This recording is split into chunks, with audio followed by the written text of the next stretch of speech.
যে কোনো আন্দোলন দেখলেই বিএনপি জামাত সেখানে অনুপ্রবেশ করে সরকার বিরোধী আন্দোলনের রূপ দিতে উন্মুক্ত হয়ে ওঠে বলে মন্তব্য করেছেন আওয়ামী লীগের সাধারণ সম্পাদক এবং সড়ক পরিবহন ও সেতুমন্ত্রী ওবায়দুল কাদের। ২৯ জুলাই সোমবার গণমাধ্যমে পাঠানো এক বিবৃতিতে এসব কথা বলেন তিনি।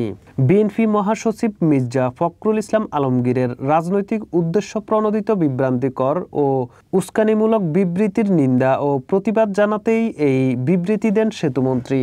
ওবায়দুল কাদের বলেন, বারবার তারা জনগণ দ্বারা প্রত্যাখ্যাত হয়ে ক্ষমতা দখলের জন্য ষড়যন্ত্র ও নৈরাজ্য সৃষ্টি তাদের এখন একমাত্র কৌশল।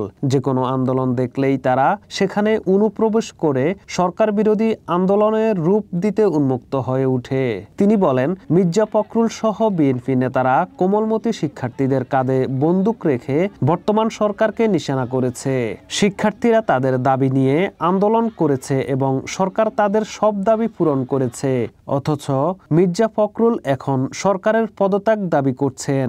সরকারের পদত্যাগের দাবি শুধু সরকার বিরোধী বা দেশ বিরোধী অপশক্তি বিএনপি জামায়াতের। গণতান্ত্রিক শাসন ব্যবস্থায় সরকার পরিবর্তন কেবল জনরায়ের মাধ্যমেই সম্ভব। ওবায়দুল কাদের বলেন, আইন শৃঙ্খলা রক্ষাকারী বাহিনী কোনো সাধারণ শিক্ষার্থীকে গ্রেপ্তার বা নির্যাতন করেনি। যারা সন্ত্রাস ও সহিংসতায় সরাসরি জড়িত ছিল শুধু তাদের সুনির্দিষ্ট তথ্যের ভিত্তিতে গ্রেপ্তার করা হচ্ছে, অথচ আইন শৃঙ্খলা বাহিনীর বিরুদ্ধে সামাজিক যোগাযোগ মাধ্যমে গুজব ছড়িয়ে সাধারণ শিক্ষার্থীদের উস্কানি দেয়া হচ্ছে। তিনি বলেন, সাইবার সন্ত্রাসীরা আন্তর্জাতিক গণমাধ্যমে ভুল তথ্য ও ভুয়া ছবি পাঠিয়ে দেশের বিরুদ্ধে অপপ্রচার চালাচ্ছে।